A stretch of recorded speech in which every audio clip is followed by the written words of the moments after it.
Greetings from the Refugee Ministries Task Force of the Great Plains Conference of the United Methodist Church. Greetings to all of you watching this webinar.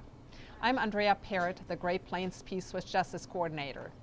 The United Methodist Church joins many other faith traditions in voicing the urgent call to follow Christ's example and open our hearts and minds and doors to welcome all of God's children, especially those who are fleeing war and violence. Bishop Bruce Oak, President of the Council of Bishops, shared the following words at a press conference a few days ago in his role as resident bishop of the Dakota, Minnesota area of the United Methodist Church. I'm quoting, "Jesus was explicit in his teachings.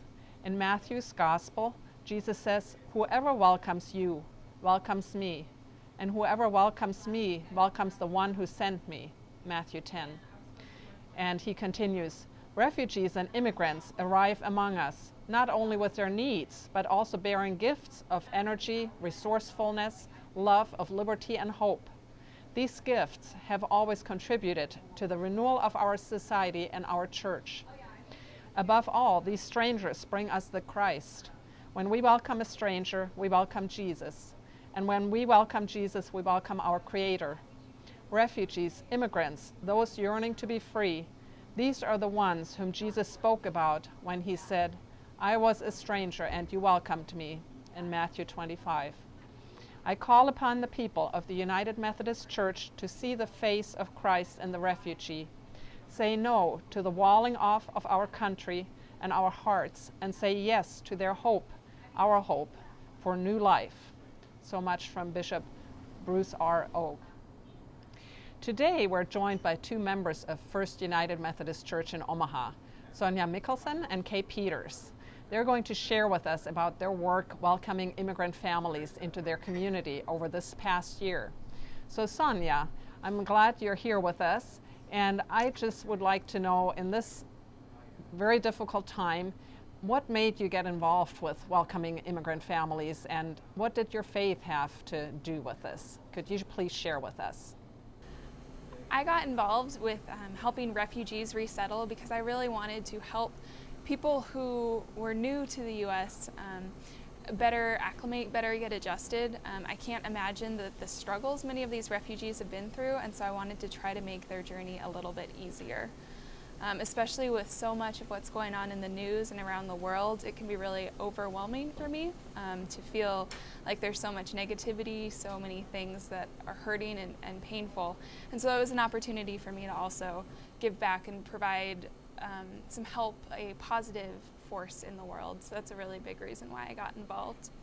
My faith definitely shapes most of what I do in terms of wanting to work for justice for people and help those who are in need, so helping the alien, the poor, the oppressed, and so helping these refugees, these people who are fleeing their home country and in great need of help, it kind of fits really well into that. And I feel like I am living out bringing peace, love, and justice to the world by helping these families. Thank you, Sonia, for sharing this with us. Now, Kay, what about your take on this?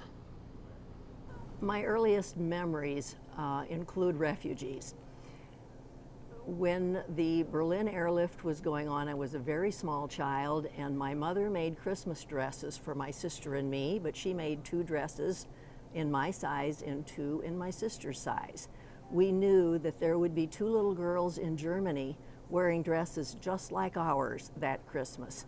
And as a very small child, that really had a profound impact on me. So I was very fortunate to grow up in a family and in a church that talked about refugees and cared about them.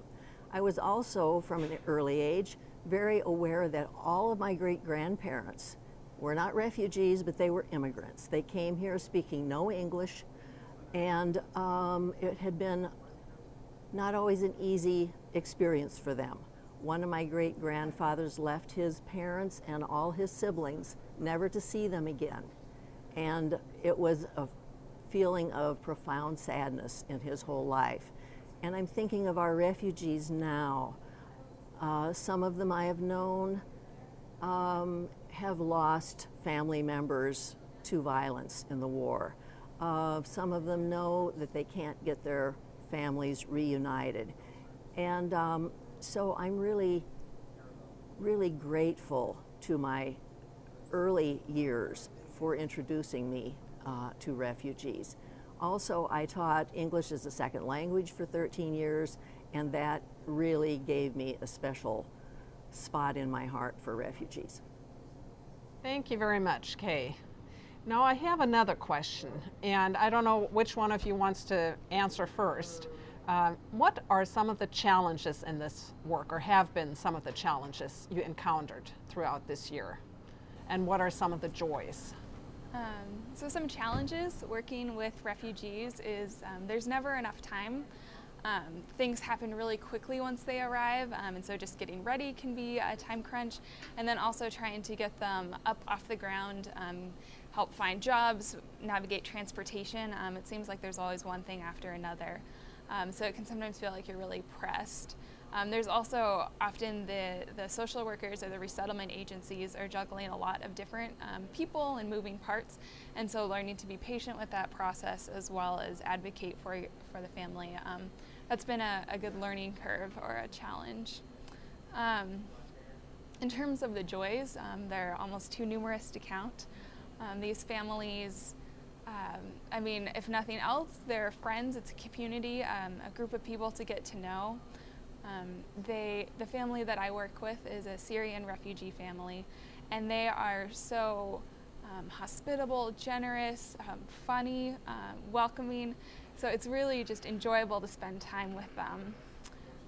It also it puts into perspective what I experience on a day-to-day basis when I hear their stories of the struggles that they went through, or see the small joys. I mean, learning how to say simple phrases in English, or to get 100 on a math test. Seeing the kids especially succeed, period, is exciting, but especially in a culture and in a language that's not familiar to them. It's really exciting to see them grow and learn.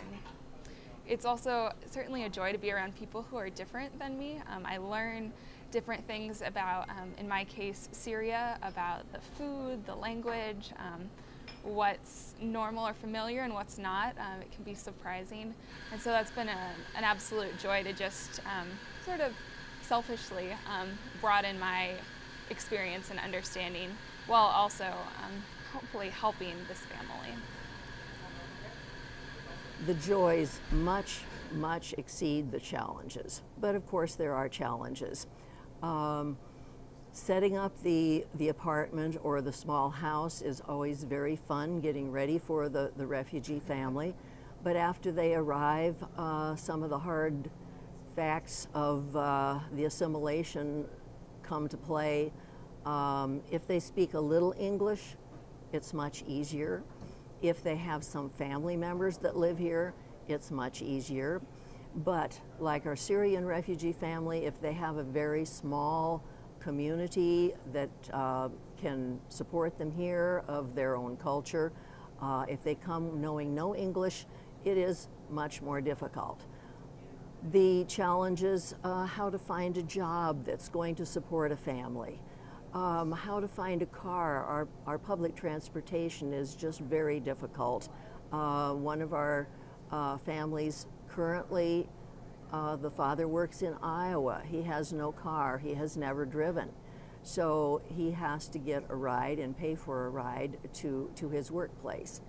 Then adolescent children sometimes can be a real challenge when they are very much assimilated to the American lifestyle, and the parents still have many of the expectations of the previous culture, and there are lots of clashes there. But the joys so much exceed the challenges.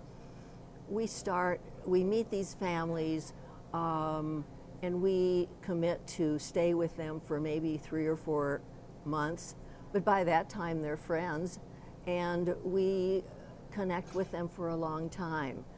This afternoon, a woman from South Sudan, who I have known in this country since 1995, called me. She wanted to know what to do about her washing machine.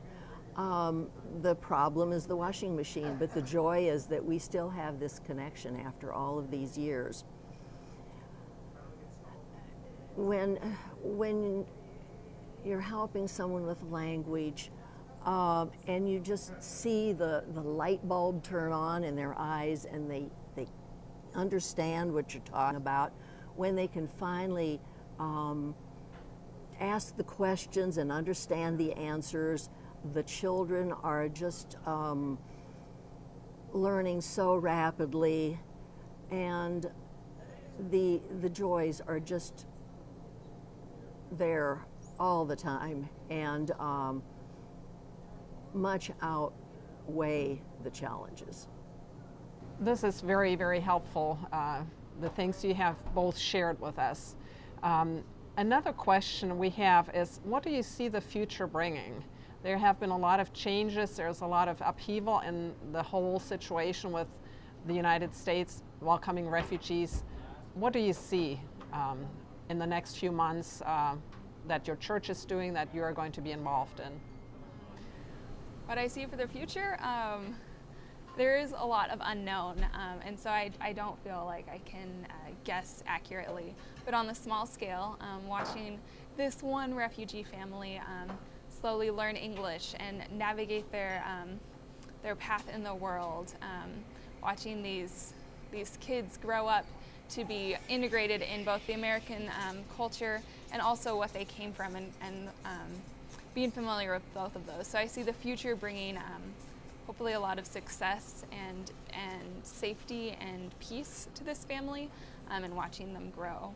On a broader scale, I really hope that the refugee program is able to continue and we can keep helping improve people's lives who desperately need it. So that's my hope for the future.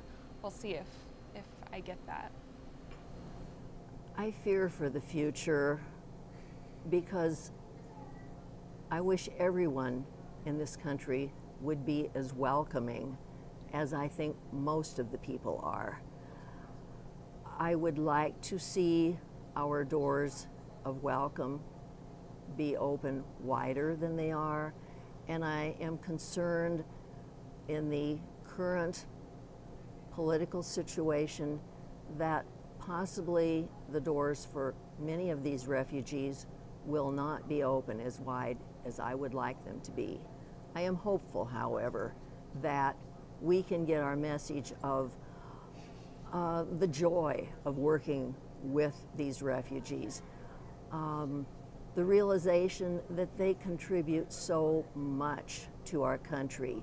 We are a land of immigrants, and I think we can benefit from the diversity in our culture.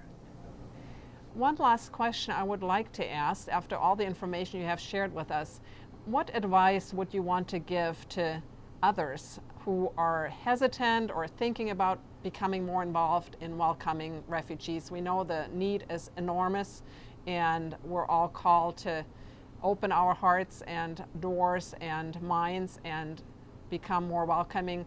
What is some advice you would like to share? And again, either one of you can start.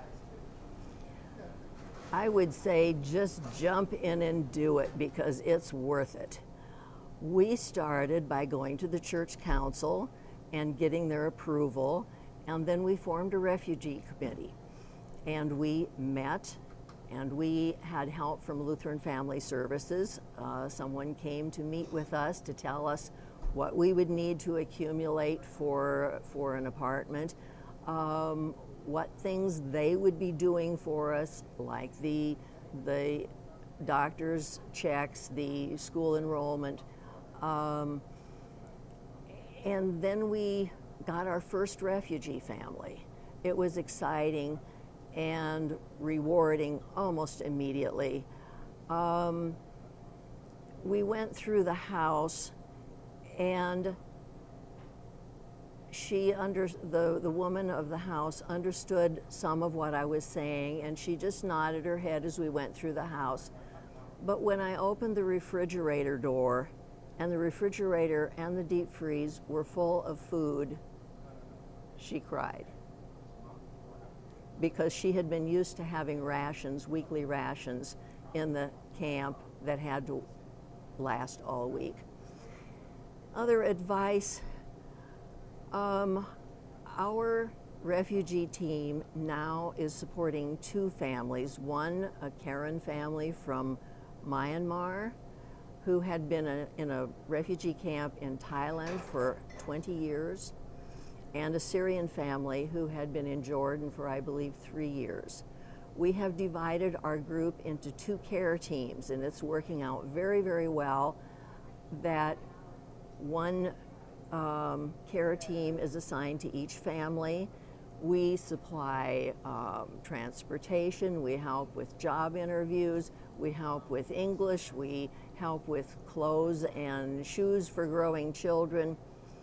And the best advice I would have is talk to a resettlement agency. They will walk you through how to begin, and it's worth every minute of it.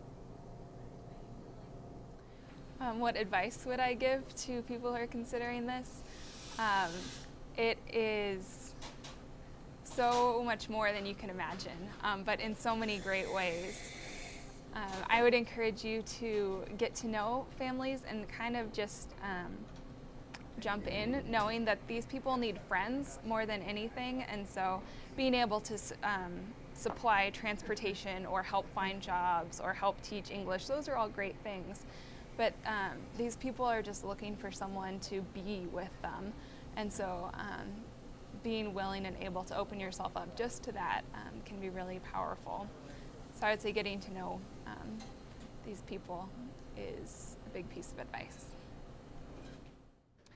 Thank you so much, Kay and Sonia, for being with us today and for sharing from your experience. This has been very helpful, and we wish you the very best as you continue working with refugee families and immigrant families.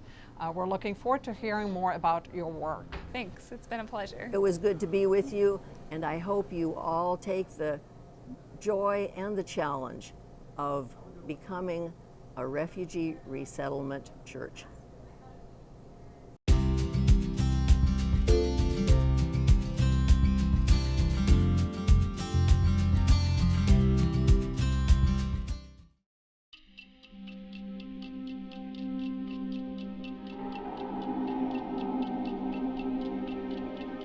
Every 5 seconds, a person is displaced, forced to leave their home in order to escape war, persecution, or natural disaster. It has become a global issue in not only Africa and Asia, but also in Europe, the Middle East, and the Americas. Almost 60 million people worldwide, a number that we have not reached at any point since World War II. About 20 million of these people are forced to flee their countries entirely, while the other 40 million are displaced within their own country. The reality of these numbers is staggering. Almost half are children below the age of 18. Children who have spent their entire childhood far away from the home they once knew. Children who have witnessed unthinkable acts of violence. Children who grew up to have children of their own in that same refugee camp, still far away from their home. Neighboring countries are struggling to provide for the needs of the refugees and their children and simply can't do it alone. However, there is hope. Organizations from all over the world are looking to build networks of compassion and vitality where refugees can thrive and fulfill their dreams. The overwhelming need has never been greater, so let's respond like never before.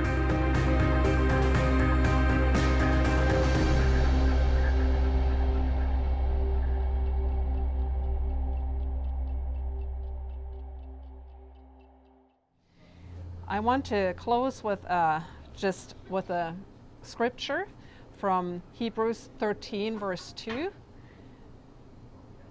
Do not neglect to show hospitality to strangers, for by doing that, some have entertained angels without knowing it. Thank you for watching. We hope this has been helpful to you. There are a lot of resources available on the Great Plains Conference website, among others a recording of interviews with 2 refugees who have resettled here in the Midwest and share about their journey. And if you have any questions and would like to become more involved, please don't hesitate to contact the Reverend Holly Tapley, and you will see her email on the screen. We hope to see you at our next webinar.